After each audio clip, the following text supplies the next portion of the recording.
We have heard that masturbating is something completely normal, but to what extent? How many times a day can you do it without being considered addicted? What if you can't stop? Let's answer these questions and why you should stop today with this act that seems normal but hides a trap for your life. Before we begin, I would like to apologize for the exaggerated cover, but I needed to draw your attention to this 21st century issue that weakens and harms all our young people and adults, leaving us without willpower. In this video, you will understand what happens to our brains scientifically and philosophically, and what Stoicism has to teach us about this vice.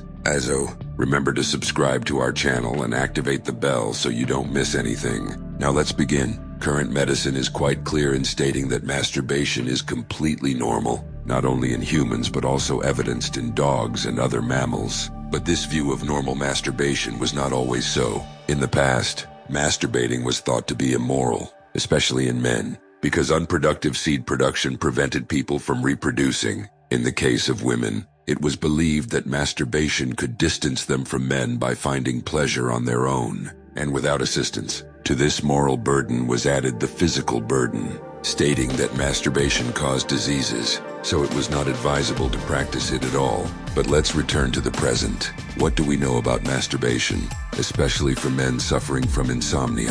What is known is that it induces sleep.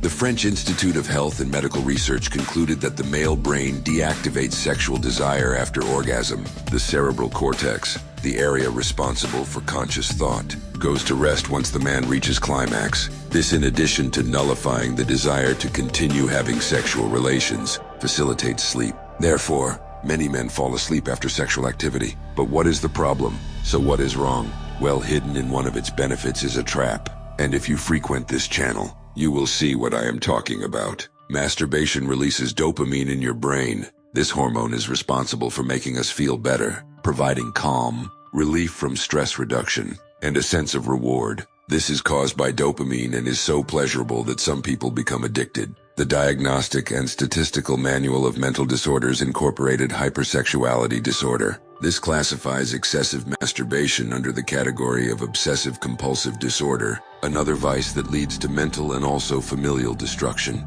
In many cases, you won't be able to control yourself, and you become a slave to yourself, a victim of lack of control, thus seeking relationships with prostitutes, sex with multiple people, and as we saw in a previous video, excessive consumption of pornography. These are ways that a dopamine-saturated brain finds to obtain pleasure. Pay attention. Addiction to masturbation comes from chemicals released in the brain, and as our brain adapts to the release of these, it feels the need to continually find the codes that generated the stimulation. Your brain will start asking for more and more dopamine to achieve the same pleasure it had the first time, making you always have to keep looking for how to masturbate again. This reaches an exaggerated point when your brain realizes that the release of dopamine is excessive and begins to block receptors in an attempt to stop you.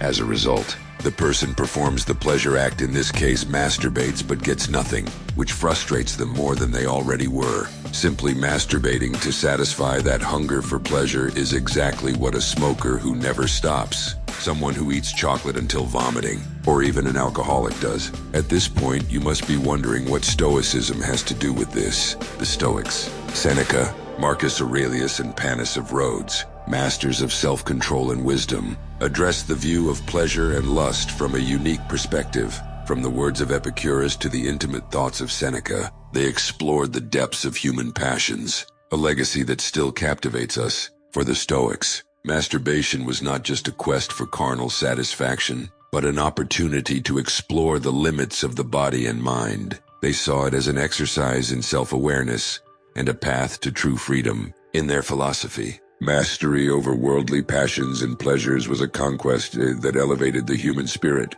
Epicurus asserted that it is not nights of pleasure but self-control that distinguishes a good man. In this context, the ability to enjoy pleasure while understanding and containing it makes a difference in someone who has reached a higher level of self-awareness. Instead of being slaves to our desires, we must be their masters. As Seneca reminds us with his philosophical perspective, Stoic reflection on masturbation is not simply about repression, but deep understanding and self-mastery. This translates into the ability to direct our emotions toward a journey of conscious self-explanation. It resides not only in momentary satisfaction, but in understanding, accepting, and embracing our deepest inclinations. From the Stoic perspective, every action has consequences, not only for us, but also for the natural order of the universe. When we succumb to our most intense desires, as in the case of uncontrolled masturbation, we lose that harmonious connection with nature,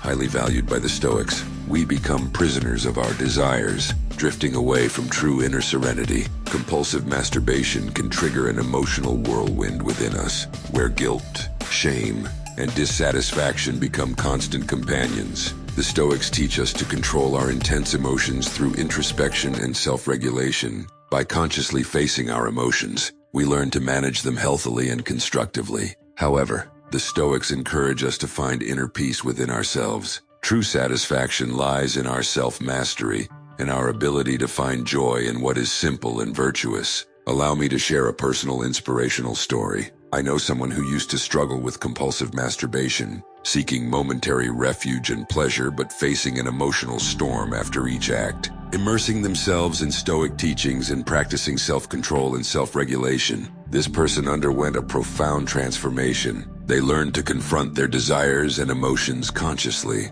finding true joy in self-control. They now live a life of inner peace and authenticity, free from the slavery of momentary desires. True satisfaction comes from living in accordance with our deepest principles and values. When we yield to fleeting desires, we lose sight of what we truly value in life. Compulsive masturbation can distance us from our noblest purposes and veer us away from the true happiness found in virtue and inner peace. By practicing meditation and mindfulness, we can promote the mental serenity needed to resist temptations and face our emotions healthily. This compulsion becomes an obstacle to mental serenity, dragging us into regrets and steering us away from the peaceful peace found in self-control and moderation. My friend, what are you doing with your life? Do you think sitting at home and watching those videos and taking pleasure with your hands can make you confident, successful? And do you think after wasting your time and energy on those bullshits can attract women? Or if you're a woman,